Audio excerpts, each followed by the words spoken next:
Chapter 15. Zoe gazed at a reflection in her mother's dresser mirror and held a string of pearls to her throat. They glowed against the black sweatshirt she was wearing. Her sleek neck showed no blemish, as if the boy had never existed, but he was out there somewhere. Her fingers trembled as again she felt the bitter aftertaste of sickness. She'd come home last night and had hardly time enough to undress before she was in the bathroom throwing up. She huddled on the bathroom floor in her nightdress, pressing her sweating forehead against the cool porcelain, moaning with each wave of nausea. The repeated flushing finally got her father's attention, and he came tapping gently on the bathroom door. She let him in, and he patted her back and said comforting things until she was well enough to get up and return to her room. "Something I ate," she told him. He laughed sympathetically. "You eat so little, it seems unfair."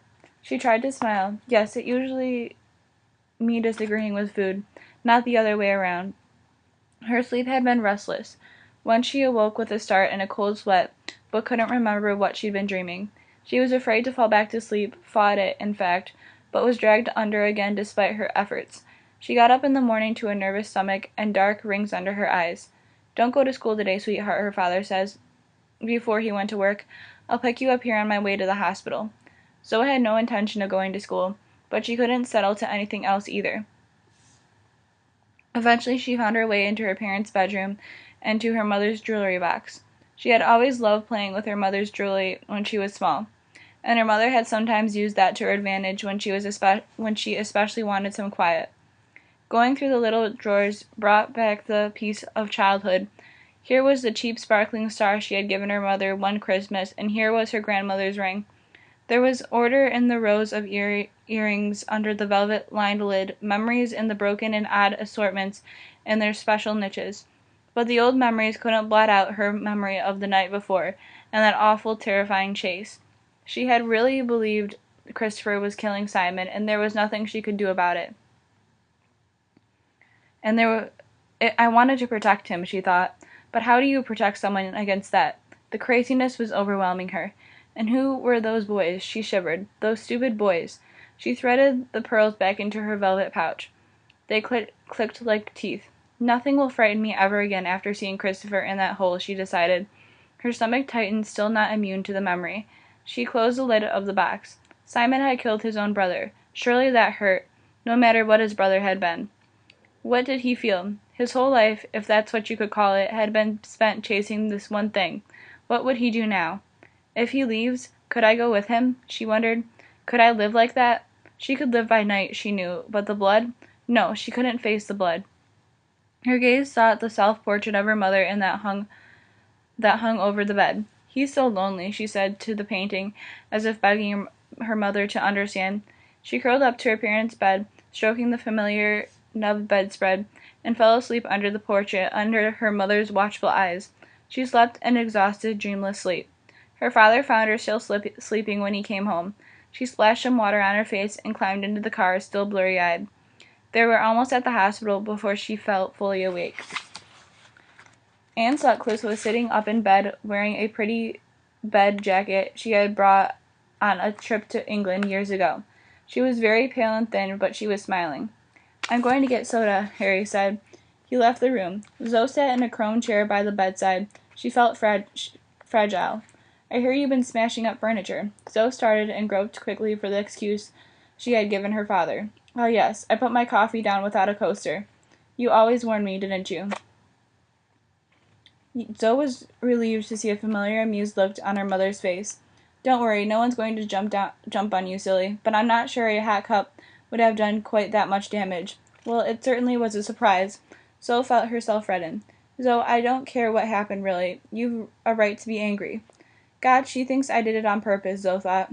"I used to get so mad," her mother said. "Not so much now." Zoe remembered how, when her mother first got sick, she'd blow up at the tiniest thing. "'Cause you were scared," she said. "Yeah, that's part of it." Zoe's mother smiled at her. "But you can't keep it to yourself, or you burst at the seams. That's why I suggested the therapist to your dad, when you said he wasn't talking." "He went," Zoe said. "You too, huh? You're going to need each other." "When I'm gone," Zoe thought miserably, finishing the sentence for her. Her mother reached for her hand and squeezed it, and her voice softened. The world won't shatter Zoe. She always seemed to know exactly how Zoe felt. We've all got to die, her mother whispered, and closed her eyes as if admitting this had been a great effort. Zoe cringed as if she had been slapped. Don't talk about it, she pleaded silently.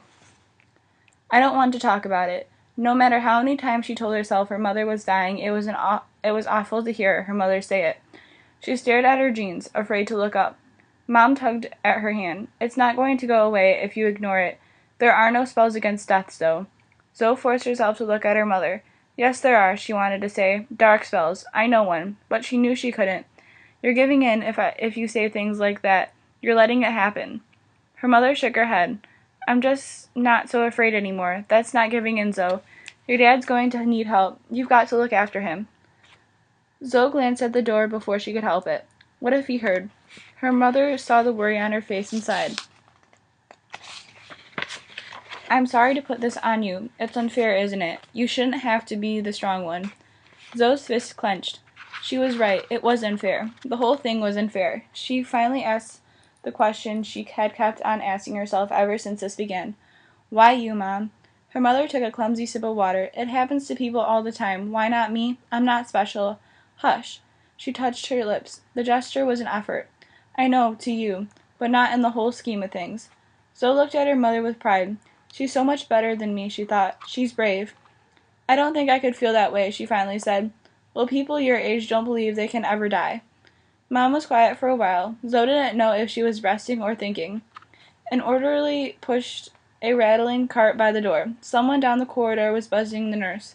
I suppose I'm still a little angry, her mother finally said. There's things I'd still like to do. Did I ever tell you how I wanted a house in the country with a bunch of cats and a studio with huge skylights? Lots of times Zoe remembered sitting with her in the kitchen after school, when she took a break from painting.